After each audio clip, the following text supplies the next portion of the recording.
Welcome to the Tactical Cyber Podcast, where we transform strategic cyber insights into actionable tactics for everyday implementation.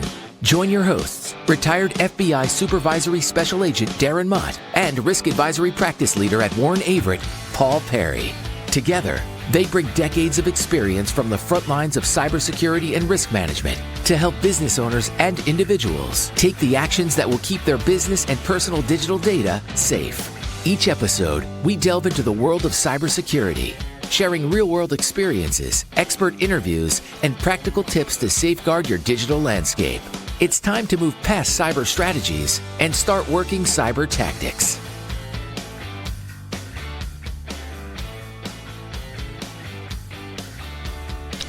Hello, friends. Welcome to episode 2 of the Tactical Cyber podcast and live stream. I hope you enjoyed the audio issues I had at the very beginning as I continue to struggle and suck it with StreamYard on an ever increasing pace. So this is episode 2. I'm going to bring in my co-host, Paul Perry. Paul, welcome. That was an entertaining beginning.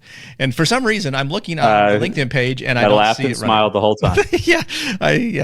We sat here for a half hour. I did nothing. I didn't look at my audio controls. I didn't do any of that stuff. So that was pretty fantastic. And I'm looking at the site on LinkedIn and it says pre-live with Matt Lee and it doesn't even show it going. So I don't know what its issue is. I'm going to assume it's working. If not, life goes on. So, all right. So how was your week? How's things going in cyber world over there at Warren Averett? It's going well. People still need conversation and education on the right ways to do security and technology, and it never ends. And I think continued education through podcasts like this are extremely important. And I'm glad that you and I are doing this. I'm glad you're doing the other podcasts. I'm glad our host today does his evangelizing of cybersecurity, because I think the education just continues to be needed in the world. So glad to be here and glad to be with you. All right, great. Let's before we bring Matt Lee, our cyber evangelist and genius of many things, let's talk about our articles we chose for the week. Let's start with yours, since you sent it first. So I'll bring it up for you. Just go ahead and talk a little bit about what this is regarding. Yeah, absolutely. The SEC looks like it's expanding its scope a little bit on what's considered internal accounting controls as it relates to cybersecurity. Obviously, a settlement, you can go out and read it. I think the important part of this is when companies have a breach, and yes, this is public company conversation, but I think it sets precedents for everybody else. But when you have a breach and that breach is something to do not with your company, but a third party that you use, or not having sufficient oversight of those third parties, I think it just reiterates the fact that you've got to do vendor management. You can't outsource accountability. You can't outsource responsibility. Small businesses, small to medium-sized businesses all day long are using third parties because they just don't have the talent to get it done. But you cannot just say, hey, I've used a third party, they're handling it for me. We're starting to see more and more of these conversations, more and more of these settlements come out. And I think you're just going to continue to see that. So if you're using a third party, my tactical piece for right now is do your due diligence, make sure you know who you're using, make sure you know what controls they have in place. It's extremely important. You just can't outsource that responsibility all you want. Yeah. So last week I was doing 2 weeks ago, I did a presentation at another accounting firm. And at the end of it, I said, look, I make this offer to everybody. If you'd like a free hour of cyber consulting, I will talk to you and we can kind of talk through what your service looks like, what you're doing, and where you're, maybe need to improve. And so a very small single proprietor medical guy, his wife reached out. And so I talked to them, and they have all their stuff goes through a third party. And that was my one big thing for them is you need to go to that third party and say, okay, show me like your most recent cyber risk assessment. Like, have you done anything to show what controls you're using? I probably will never know the results of that, but I mean, that's where we're going to have to go, because there's just so many news reports of companies losing their data through the third party they stored the data with, right? And the more that people go to the cloud and more that people start to use third parties for everything, because it's most efficient, sometimes it's more it's less costly for them, the more opportunities there are. And I have 2 soapboxes as it relates to cybersecurity. Education is one of them, and vendor management, know who you're using, is the other one. And I just think it's extremely important. All right, so let's go to my article. Is something I actually did a little micro pod today on. Corey Munson from LinkedIn, I'll give him a shout out because he's the one who brought this to me today because he knows this is one of my big soapboxes, right? So the reason that this podcast came into existence was because of the unbelievable influx of strategies by the government and other entities to say we should do these things because it would make everything so much safer. And this goes all the way back to 2021 when the executive order that the current administration put out regarding cybersecurity, which executive order is largely kind of just a strategy. I mean, it does mandate the executive executive branch to do certain things, but whether they do or not, who knows? They generally don't. But one of the things in this was the Cyber Safety Review Board, which was supposed to be the same as the National Transportation Review Board, or transportation safety, whatever, the NTSB, right? So when there's a cyber incident, they will come in as a private-public sector partnership. They'll come in and they will figure out what happened and they will let everybody know so that we won't have this problem again. And this particular article is interesting because it talks about SolarWinds is what kind of drove this, right? And to this point today, this entity has never written a report on the SolarWinds attack. And the reason they say that it looks like there's some shenanigans between them and Microsoft because it was a lot of Microsoft functionality was the problem. They did do a report, I guess, recently on the recent Chinese intrusion into the Microsoft executive email. I know they did a Log4j report. But again, has anyone gotten better because of these reports? No, because it's a big bureaucratic mechanism that is managed by DHS. And again, like I said in my little micro podcast, that's talking about DHS is another podcast down the road. But, all these things come together with great ideas, but there's a lot of good idea fairies in the federal government, but unfortunately it never comes into good tactical application afterwards. Mm-hmm. It's got to be, you've got to do something. You got to just stop talking about it and let's do it. That's the big right. Piece that people need to understand. My argument, like if you want to do this with these things, it's great. Hire investigators to do it. Like put together an organization that says your task is to go as a neutral third party and look into these things. Well, we lost Paul. Hopefully he'll be back soon. But while Paul is trying to reconnect with this let me bring in our guest for today. He is cyber evangelist, bearded wonder, host of the new Nerdy Bits podcast, right? Is that the new Nerdy Bits coming out? We have not officially renamed it the Nerdy Bits podcast, but that would be pretty dope. All right. Thank you for the suggestion. I will definitely give you your rights when we do name it that. All right. So Matt Lee, welcome to the podcast. Thanks for coming in. So Matt, absolutely. Meet Paul. Paul, there's meet Paul. Matt. Yeah. Hey, Matt. Sorry about that. All good, man. Nice to meet you.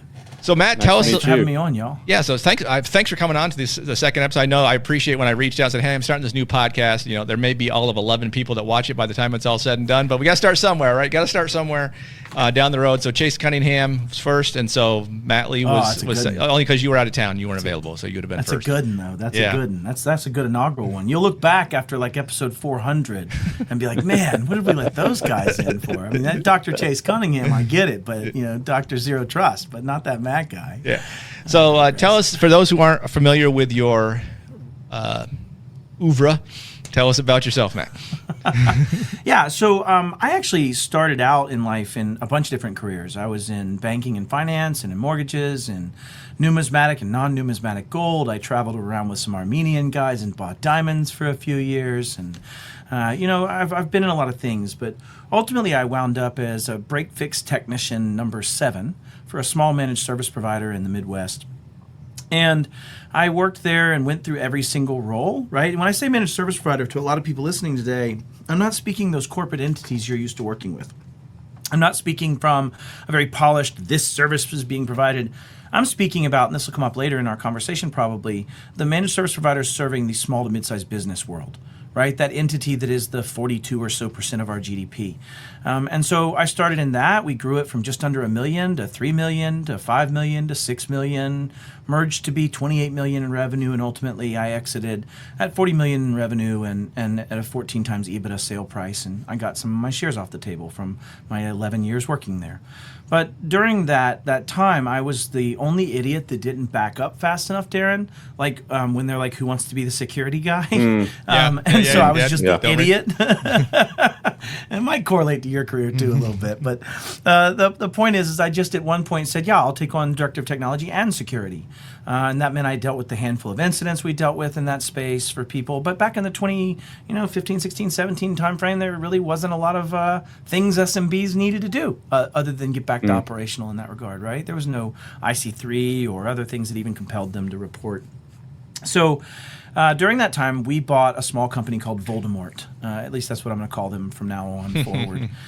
But that company was just over $1 million revenue MSP. It was when we were about $28 million in revenue.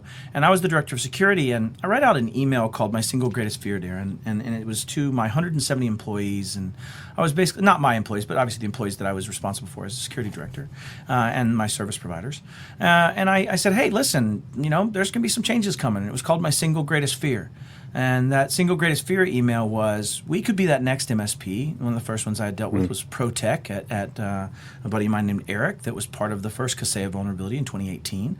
And I said, I don't want to be that next MSP. I don't want to have to deal with that. And so I was explaining to these MSP technicians that I was going to take away local admin rights. Like I thought I was going to be dodging bricks, Darren. That I was going to be doing things along CIS frameworks and applying those principles of least privilege and making their jobs a little harder when all they care about is getting customers up and taking care of their people. And so I made that introduction. The next morning I get a message in Teams and this guy says, hey, I'm in your Florida office and that's my single greatest fear. I said, what? We don't have a Florida office. What are you even talking about, bro?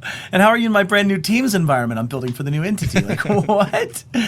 And I come to find out that our board and our team leaders had bought a small MSP called Voldemort. Again, back to the point, I won't say their name. And they had bought them for $1 million May 1st after we had merged, literally the day we merged. It never came through me at all as a security director. Wow. And he goes on to explain that they had been ransomed in February, all of their clients, and that they were still dealing with the aftermath, the lawsuits, the things that came from it, right? And so I lose it. I go to the board meeting that night. I'm the director of security, at least on some sticky note I've stuck on the end of my badge. And I said, how did I not get it brought into this? Like either one of two things has happened. They fully failed in disclosure on due diligence, or y'all are greedy. and they ultimately went on to prove to me that I was right about the second one, in that we bought them arm's length. We only bought their assets. We have a indemnification policy against any loss. Don't worry your pretty little head, Mr. Security Guy. Right? And maybe nicer than that, but ultimately the outcome was the same. They didn't fire me. They were gentle enough to just talk to me about being an idiot and moved on. Well, Friday at 5:40 p.m., which I think either of you know what happens at Friday at 5:40 p.m., I get a text message from my VP of sales, and he says, Matt, your single greatest fear came true. And I said, hey, don't be a jerk. I was pretty mean yesterday, but don't play those games. And he said, I'm not. We have 1,200 endpoints that have just been detonated with Soda no Kibi, our evil ransomware gang. And we need you on a plane to X tomorrow for our single largest client, who also makes up 30% of our revenue. Anyways, I'll digress on that point. So what that started for me was really, Darren, and I know you've lived it, you've been in part of these things, but it began 18 months of lawsuits. It began 18 months of people trying to figure out how to recover, some not recovering, every client firing us, every employee quitting. As it turns out, they'd actually been ransomed 3 times. Their clients, can you imagine being a small to mid-sized business who loses their systems today, gets them back in 2 weeks, does it again next quarter, and does it in next quarter? Every one of them fired us. Every one of them settled or sued, at least in some capacitance, with us on an exit of the contract. And ultimately, we lost all employees, which means we bought a $1 million company that is now a shell of nothing and no employees and no revenue and only dealing with that. And ultimately, it led to us being the signed affidavit from the North Texas office in Dallas of the, at least, arrest warrant that never happened for the FSB actor of Soda no Kibi in February of 2020, I think it was, when the FSB, right before the Ukraine situation played out, was part of that. We were the signed affidavit on that. So, but that's my origin. But I bet they had a strategy in place, though, on how to do stuff. Who's that? Voldemort. I'm sure Voldemort had a stragy. Oh, they had a strategy. They had it covered, brother. It was done. They had a strategy and no tactics. Actually, I don't even know that they had a strategy, if I'm honest. Right. I was feeling you're being too giving. I digress.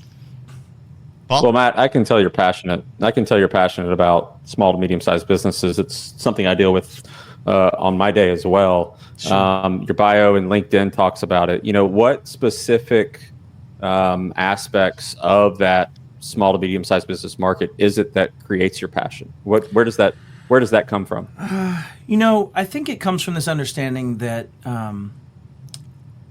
we have a problem to solve as a globe, not as a nation, not as the United States, not as a foreign countries and entities, but we've built technology that the victims of the configuration, build, and absolute wonders of capitalism and other global economies have created, where the victims are often the small business, right? Like at some point, why did we have consumer safety? Why did we have the false claim? Well, that one's Lincoln's Law, so maybe a little delineable. But why do we have those things to protect that end consumer? It's because they can't protect themselves. That is kind of the purpose of the tension between caveat emptor and when they cannot caveat emptor.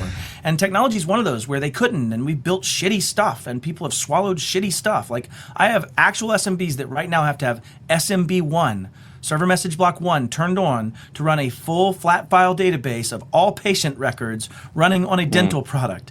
And that's what they have to swallow. They're not mature enough to know the difference. They're ignorant of the builds and the things that went into it. So that's what drives the passion. I think probably, if I was honest though, Paul, I think if I'm looking at the problem and its scope, that the answers don't often come at the end of small business, but the expense of them. And what I mean by that is, why does a Microsoft or an AWS not just turn off some of these horrible features?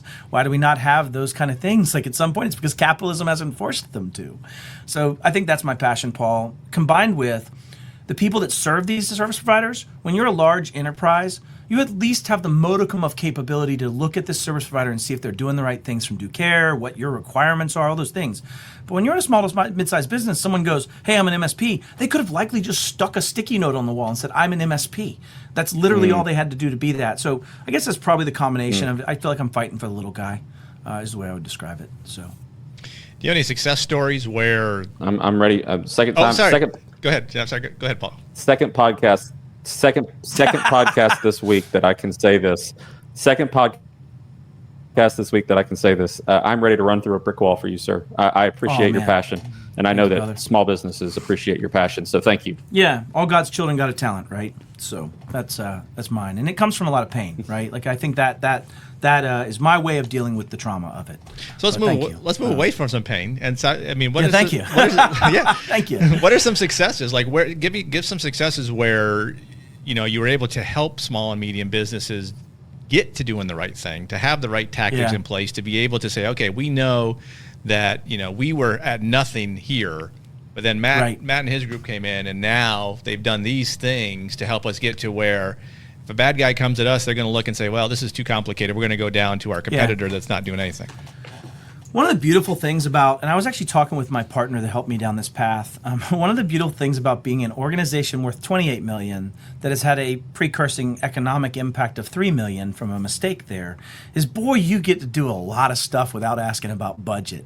I was asked to teach this class about financial strategies for MSPs building cybersecurity practices. And I was like, I don't have an example.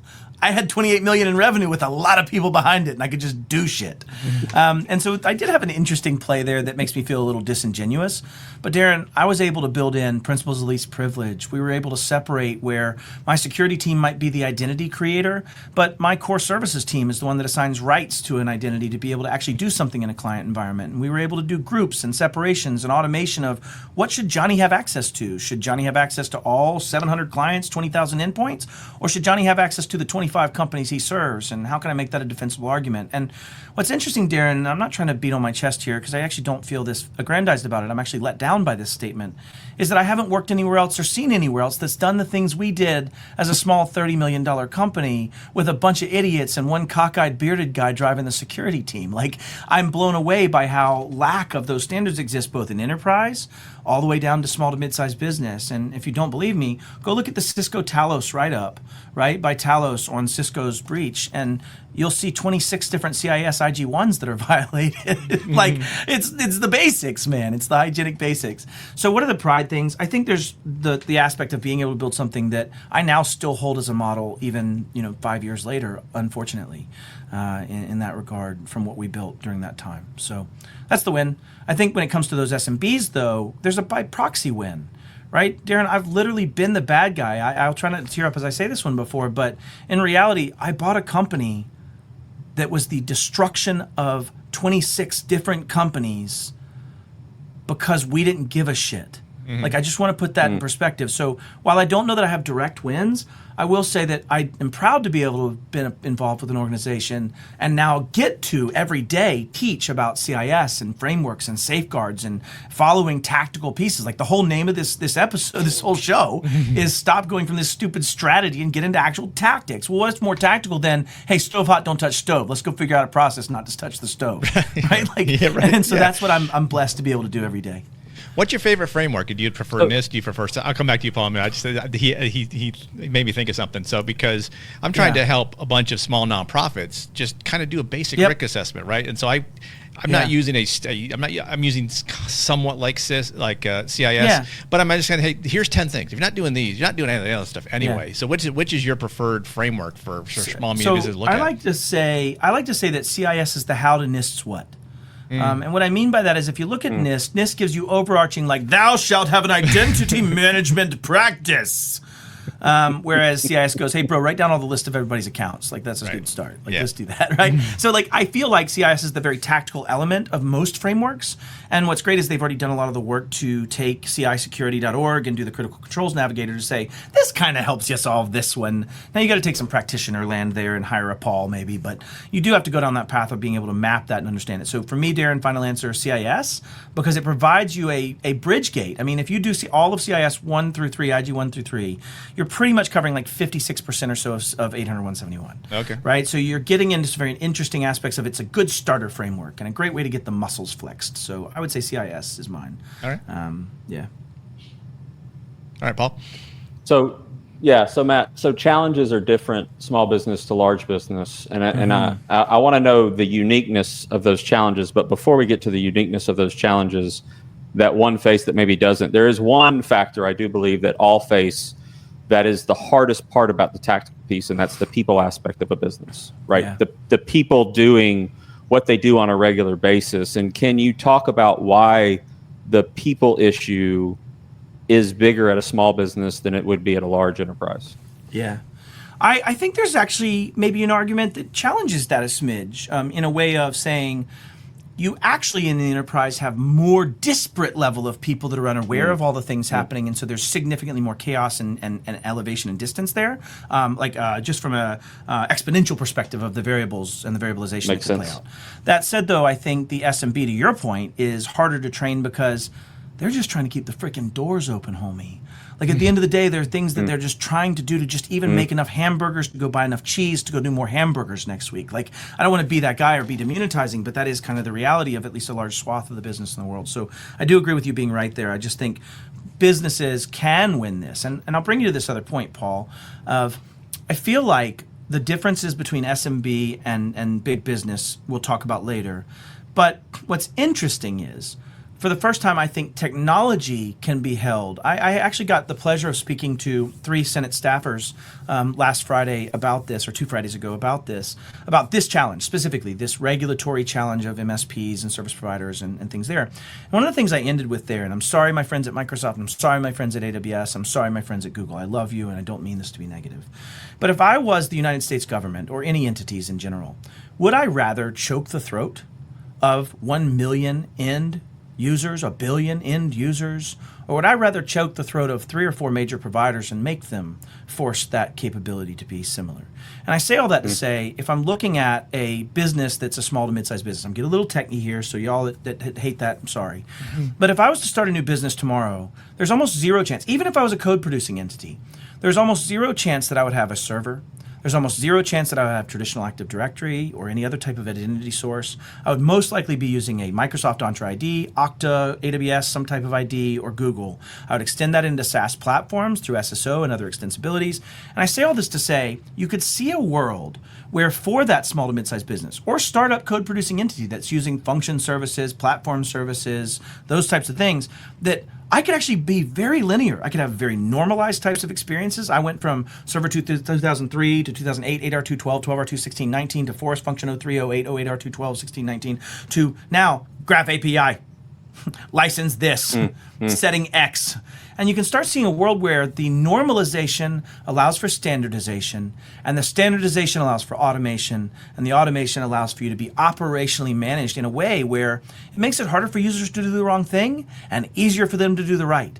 And you start taking away that changing. I need to talk my client into using FIDO security because it's way better at not being phished to. You can only use FIDO. And at some point you start getting to a point where why would not we approach Microsoft and Google and hold some standards to that space for those billions of humans that consume that space. And I've got an anecdotal story about this. I won't say which major player it was, but I do a lot of advisory. And one of them came to me and said, Matt, as an IP, an indirect provider, we only see about 79% not using strong authentication, only 21% of the tenants using strong authentication, which just blows my mind. And she said, or this person said, I may have leaked it, this person said to me, Matt, why is that? Can we help teach those stupid MSPs and SMBs that don't understand it? Now, they weren't being as condescending, but it came off that way. And I turned it around and said, why don't you just take away non-strong auth? Oh my God, we could never do that. People would revolt, and great, we're in the same pool together, aren't we? And you're the only one that can pull that trigger. So I think in my answer to that question, the wins we will see in the future, maybe we went off on a tangent, will be from controlling those that provide the most of it. We've done it in the auto industry. You cannot buy a car that is probably going to kill you unless it's like a Roush. And even then, you got to go to a little school first to protect them. But I digress. I'll shut up now. But yeah, that's some of the things I think that help solve this problem too. I'm going to push back on one thing. Was it really a pleasure talking to congressional staffers? I actually think it was. One of the girls was fresh out of the NSA. She had been there 3 months, so she hadn't quite been tainted by the experience yet. The other lady looked like she'd been there since 1922, so she was well adept at all the things I was trying to ask about. And yes, stupid. I'm sure, yes. But yeah, they did ask some awesome questions. It was fantastic. I really enjoyed the experience. I'm sure when you brought up Fido, she said, is that the name of your dog? I did not bring up Fido. I felt the know your audience rule applies. I told stories, lots of stories. So how do you get over the hump of trying to convince SMBs to invest in these kind of cybersecurity? They're just trying to keep their lights on. Yeah. But if they, I don't know if this stat is right. I've seen it mentioned many times, but 60% of SMBs go out of business with a data breach, right? Sure. I'm not sure if that's true or not. Yeah, who knows? I don't think it's that high, but either way, it's up there. Right. So this is a great question. There are two paths, and I like to define this as a cliff that's forming. You are either an SMB entity that has been born 20 years ago and is running Active Directory on a server in your office or in an infrastructure as a service model or whatever it may be, or you are an entity born in that modern identity model I talked about. One of those two. It's an easy categorization. Am I hybrid or am I not? And what's interesting is, as you start answering that question for the second one, the compendium that is not hybrid, that is pure cloud, I was actually writing CSA. I help out and volunteer on a Zero Trust working group. And they had written a whole bunch of data about how enterprise companies could convert to ZTA and ZTNA type models from brownfield architecture. And it was 170 pages long, tons and tons of tactics and strategy in the guide. And the challenge was, I said, all right, I'm not that entity. Let me suggest a modern entity born tied to identity, extensible into SaaS, FAS, and PaaS type extensibility. What then when it comes to implementing a ZTNA journey? You know what their answer was? Paul, you might be able to guess. The last 176 page viably don't apply to you. Your strategy and a modern cloud approach now have a very different journey in which micro-architectures can be moved to that model in a way. And I'm summarizing like crazy, but the point being is that if you're an SMB in that world and you're spending your $20 on a Microsoft Business Premium or 28 or whatever it is, or an E3 at 60, that's your cost. You can do most of the stuff with those tools in that model. I can now use CA policies, extensible into risky sign-ins. All of those things start at the core identity provider. I can actually say you can't even sign in unless you're coming from the Microsoft Private Access. And I'm only saying Microsoft because I'm super familiar. Same things are playing out in Google. Same things are playing out in AWS architectures and capabilities. So the argument is that I could start making it to where one of the challenges for any entity is 1.1 in CIS, which is an asset inventory. But if you read 1.1 in CIS, it actually says, very tactically, with the ability to store or process data. You get into a very interesting argument that if everything was behind that identity source, everything was behind needing to be Azure AD joined and an entity that we know and is cryptographically accurately this device and all of those things, your surface area for a small to mid-sized business and the costs associated with that transition into two things. One, that normalization and automation and standardization aspect I spoke about earlier, but also now the economies of scale of getting these MSPs regulated and at some point doing things the same way and at certain levels of standards. And I think that's probably the path that starts solving that for the SMB the fastest, is driving a certain standard adherence from those service providers that are supposed to be the helpers with SMB that they think they've handed everything to, which you cannot do. So anyways, a lot to unpack there, I'm sure. But yeah. Hope that answered your question. Yeah, great. Well, I don't like this question, so I'm going to ask it of you because I don't like it when people ask me. Because they always say, hey, and you've said a lot of things, you said a lot of tactical things for small businesses. And people always ask me, what are the top 5 things? And by the time I get to number 12, I'm like, do you want me to keep going? Because you can't really stop at the top 5, right? I mean, like, 100%. I'm with you. Again, I hate the question. I've been asked it. I'm going to ask you, what are those critical practices that need to be put into place? And I'm not going to give you a number because I don't believe you can. And it's for all the small businesses out there. It's different for everybody, right? There may be something he says that it's like, you know what, you're too small, you're too large, that doesn't apply. But sure. What are those critical, or it applies differently? What are those critical practices you would say in that list? So I literally just taught a class on this, and I hated teaching a class on this, Paul. I was asked to do a 90-minute class on fundamentals of security, but not teach at all about CIA triad, DAD triad, or any extensibilities about that. And it was horrible. It was a horrible, horrible experience. No, I think it went well. What I would say is maybe a little bit more strategic than you'd like on this tactical show. And what I mean by that is you first, as the first point, have to have an acceptance that everybody sucks right now. What I mean by that is I've had MSPs that'll say to me, I wish my clients would do MFA and I need them to do strong MFA. I can't get them to buy off on this. And to Darren's point, they can't see spending $20 more for this. And I can't, right? Like that piece of it, they lament that way. And those same MSPs then go, hey, my vendors suck. They won't give me a SOC 2. I can't get the things I need. Their trust center's terrible. I can't get them to respond to my vulnerabilities and things that I'm saying.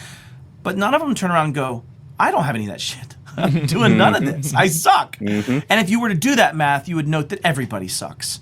And so my point is, first make acknowledgement that we all suck and that your job isn't actually to beat the threat actor.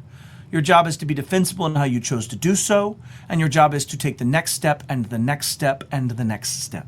And I think that's the first piece I want, is that people understand governance. NIST CSF 2.0 tried to tackle it by adding in governance. CIS 8.1 last week added in governance for 53 safeguards. Ask me how I know. And so you're starting to get into this point of we're all struggling with, first, you must give a shit. And I told this in my class today in my story. I said, when I was a kid, and I was from a, I wouldn't say poor, but I certainly didn't have a lot of money as a family, and my parents weren't buying me a car. And I spent $1,000 that I saved up working at the watermelon stand and at the movie store, and finally bought this 1986 Mercury Grand Marquis, right? Like it was a big hoopty 5.0 leather top. It was awesome. And I washed it, and I took care of the oil, and I gave a crap about the tires, and I did its maintenance, and I did all the things because it mattered to me. But I gave my kids each a $20,000 car. We are now 3 years past that point. What do you want to bet their car is not in the shape that it was before, and nor do they give a shit? And my argument is really that ultimately, if the person that is the owner and principal of something doesn't care, it doesn't matter how nice it is, how great of a security program it is, it's never going to help you. So I'd start with that. I hate being a little strategic and esoteric there. But now, from that point forward, I would say if you're not following a framework, you're an idiot. That's the first point, right? Why? Why in the hell would you want to go discover all the things that you can break ribs on instead of learning from somebody else how not to break a rib, right? Like, I think that's a silliness. Great point. There. So follow a framework. I'd say the second piece would be if you can't follow a framework and you don't have the capabilities, hire someone. Outsource that. Now, I gave a talk to like 100 or 120 Fortune 100 and Fortune 500 CISOs last November. And I basically described that they should ask their MSP 5 things. And instead of doing these long stigs and format and questions that everybody's going to lie on, just go ask 5 open-ended questions. And I would use those again here. How do you manage your asset inventory? That's it. How do you manage what stuff you own that should be connecting to your data? That's the first thing I'd say, go out and figure out. That can start as an Excel sheet, homie. Just write it down, check it, validate it, expand it, right? So that's 1. 2 is having some form of account management process, 5.1, 5.2, 5.3 extensibilities in CIS. That is really saying, I need to know who, as an identity, is interacting with these assets and interacting with things in systems and software. Control 7, I would speak towards vulnerability management. How do you handle your vulnerability management process? Like when you own crap, how do you patch it? If that person comes back and says, we patch once a month religiously, whether you need it or not, it's like saying I shower once a month, whether I need it or not, right? So like it should stand out to you, a small to mid-sized business. I think after Control 7, I would speak towards asking if that partner or provider has an incident response plan. Do you even have anything that says, what am I going to do when I get punched in the face? That's it. And if it sounds like a stupid answer, then fine. Right? So we're 1, Control 1, know your assets, and really extensibility into 2 by that, right? Know your software that you're using, things of that nature. Control 5, know your identity. 7, patch the stuff you have. 17, have an incident response plan. And then if I had to get into it, it would definitely be just one more thing of understanding as you apply a framework, stop getting stuck in the rut that the only asset I protect is an endpoint, right? Like so many people define assets as my desktop. No, there's like my phone, my desktop, there's anything I would ever check my mail on. There's like all of those things are assets where I will attack you if I'm going to attack you, right? And so, yeah, I would say those are my pieces, is really just those fundamentals. I'll tell you, know your identities, know thyself. So I'll tell you an amusing story. I'm doing a risk assessment for some nonprofits, right? And first question is, how do you manage your assets? Do you know what your assets are? It's exactly what you said. It's a hardware question. So the answer to one of them, well, the ISP has an RMM, so that's how we do it. And then the ISP said, I just ranted about this today. The MSP said, yeah, we have an RMM, but they don't really use it. Thank you for validating me, Darren. 1.1 says have an inventory of accounts, and it does mean it can't be ephemeral. I got to know when Darren got that laptop, when he got rid of it, when was it destroyed, was it destroyed properly, what kind of asset was it, what was it holding, was it sensitive or not sensitive, And so, yeah, good call out. I actually went on a rant with an MSP today in my class, or 2 days ago in my class, another class I teach, and said, if you said RMM, I'm sorry, I'm going to hurt your feelings. That is a facilitator, not the actual safeguard. Yep. And then the second question was software. How do you manage your software? And it's the same question. Our MSP has an RMM. And then the MSP. And you know what? Maybe this triggers me. Maybe for some of your SMBs out here, I can make this make more sense. The asset is the body in the human body experience, right? That's where stuff's going to get carried, right? The organs and those other pieces and the blood vessels, that's the software. That's where the data will flow. And the blood of a business is the data. The data is what we care about. Where is it? Where does it flow? What asset is it on? That's why we care about what asset do you have? What software do you have? Because that's the blood. Now we can go when somebody says, well, is that software a problem when it has a vulnerability? It depends. The best answer in cybersecurity is it depends. Paul, you get to say it probably 20 times a week. It depends. Absolutely. Because it does. And so the point is, you need to know where your data is. You need to know what assets it's on. You need to know what humans are interacting with it. And you need to know what data it is. That's those 4 are really wrapped up in an asset inventory, is the point. And so know thyself. Yeah. And I would say the inability to even look at those things is a leader. We don't talk about this enough, is the cyber leadership piece, right? And there's leadership, right? An SMB has leadership, but no one has cyber leadership, because CISOs are supposed to be leaders, but no one trusts them or listens to them or pays attention to them. The CSO is worried about, is the IT working? So there's no there's no tactical cyber leadership to do all these things that you're saying. Well, and the other piece of that, Darren and Matt, is, and talk about stats from years ago, I think it was Inc.com that put out a stat that said 25% of small businesses that they talk to have somebody that do cyber 100% of the time. Let's reverse that. 75% of the small businesses have somebody that do cyber or some kind of security not 100% of the time. Yeah, right. Like so none of the time. None of the time. But if somebody is wearing 3 hats, where are they going to focus their time? They're going to focus their time on the one that's on fire, which may not be cyber at the time, but it needs to be, right? So for small businesses, for it. If you can get one person, right, and your opinion on this, if you can get one person that's all they do, that's where you spend some of your money. So Darren, you promised me when we first met years ago you would not bug me. But y'all got to stop reading my damn PowerPoint, Paul Perry, because my outro of that Security Foundations course is pick one freaking person. That's exactly it. And who is that person? I told this in a story earlier, but Matt Topper was my cohort when we were at that $28 million range. And he and I met for the first time with 2 separate practices that we had merged together. And what was interesting is I had been this guy in early, this is 2016, 2017, 2018 timeframe, saying as an SMB, we've got to do these processes. We've got to separate duties. As an MSP serving SMB, we've got to have incident response. We've got to do these things. Then I met Matt and he's like, yeah, we're doing all those exact same things. I'm like, Thank God I'm not the only idiot, at least, right? But the understanding is, why did that work? It's because both of our CEOs had found attributes in me and found attributes in Matt Topper that said, that's the guy always saying we need to build up our processes. That's the guy saying we need to be better at this, and he's willing to do it on his side time. And so I think the point is, you pick that person, whether it's a third hat, a fourth hat, a quarter hat, or an outsourced hat in some ways. Now, I don't think you can fully outsource governance, but you can outsource some of that expertise and capabilities, right? You as an owner have to own the governance. But the point is, you can hand this out, and I think the argument is that you have to pick a champion inside your organization, and you have to fucking empower them.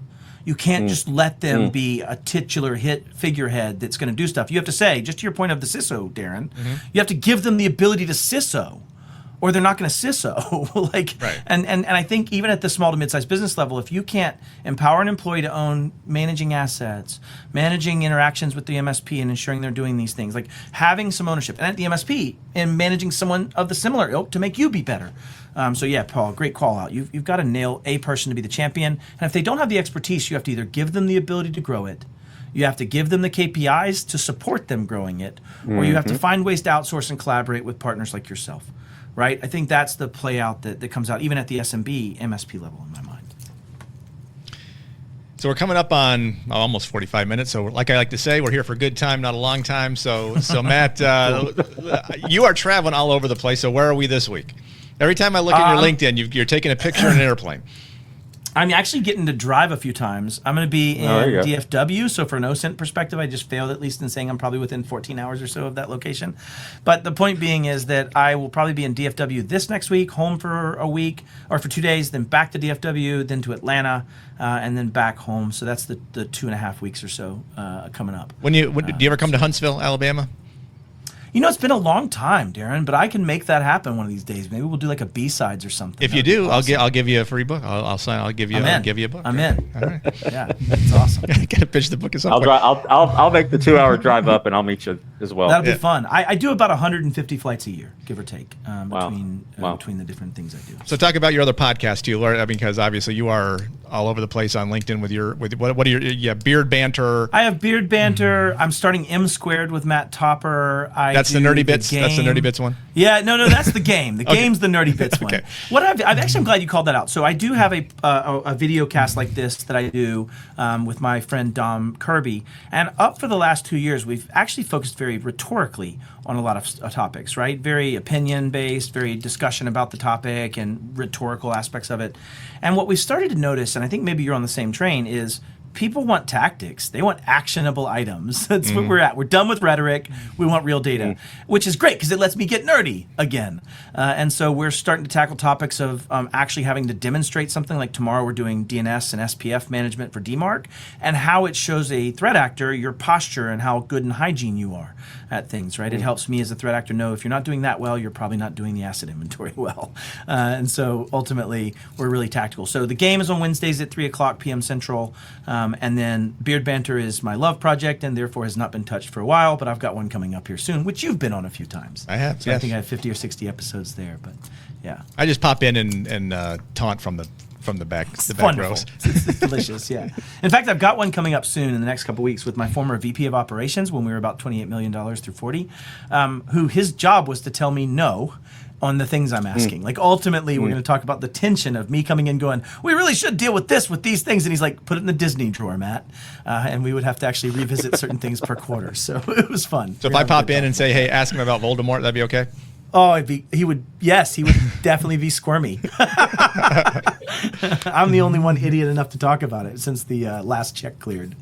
All right. Well, Matt, thanks so much for taking the time. Find Matt on LinkedIn. Matt, thank you. Yep. And thank y'all for doing this. We will talk again soon, I'm sure. Thanks, man. See y'all, everybody. Go get cyber safe. Yep. Yeah, there you go. See y'all. All right, Paul, thanks so much. Any closing remarks? I think his passion is what people need to take hold of, because if you don't have passion for something like this as an organization, you're going to get bit quickly. And so you've got to, like he said, find one person. But good conversation. I appreciate all the educating he is doing, and I'm glad we could get him on the podcast. And honestly, there's not enough small businesses that can listen to this particular podcast, right? Or this particular live stream. I would agree with that. The stuff that he put in, especially about the CIS controls and I mean, you got to do something. If you're not doing anything, right, you're just you're a victim waiting to happen. So find someone who can help you. I mean, the funny thing is I offer this stuff up, like talk to me, I'll tell you how to do it or walk you through it. And then no one ever takes you up on it, even if I don't pay for it. So it's craziness. So I don't know about you, but what I'd like to do for the next episode is do one of these for the home. So find someone who can talk about tactics for the home. So if you're listening out there and you know someone who's a good speaker who can talk to home security and how to protect your family and your elderly folks and the seniors and the kids in your life, let us know. Darren at thecyberguy.com. Paul, what's your email? Paul.perry@warrenaverett.com. Appreciate everybody listening in. Yes, thanks so much. And if you have thoughts or comments, hit us on the LinkedIn page or find us on the YouTube channel. And I apologize for the technical issues that I continue to have with StreamYard as I figure out how this craziness works. Paul, have a great week. Enjoy picking up your daughter at Space. See you, Darren. All right, see you. As I said, thanks so much for listening. As always, you can find Paul and me on LinkedIn. Here's my book. If you want to go find my book, Get Cyber Smart, available on Amazon. Thanks so much for listening. Know that knowledge is protection. If you can understand the threats targeting you, you can assess your risk, proceed wisely. We will talk again soon with more Tactical Cyber. Thank you for listening to the Tactical Cyber Podcast. Please note that the views and opinions expressed in this podcast are those of the hosts and guests and do not necessarily reflect the official policy or position of their respective employers. If you have thoughts, comments, or suggestions on the Tactical Cyber Podcast, email Darren at thecyberguy.com. You can also follow Darren and Paul on LinkedIn at linkedin.com/in/Darren Mott or linkedin.com/in/Paul M. Perry CPA. Paul Perry is a member of Warren Averett CPAs and Advisors, where he leads the firm's risk advisory and assurance services team, a group dedicated to optimizing businesses' financial, operational, and technology controls so that organizations can make strategic choices for sustained growth. Learn more at warrenaverett.com. Stay safe, stay secure, and we'll see you next time.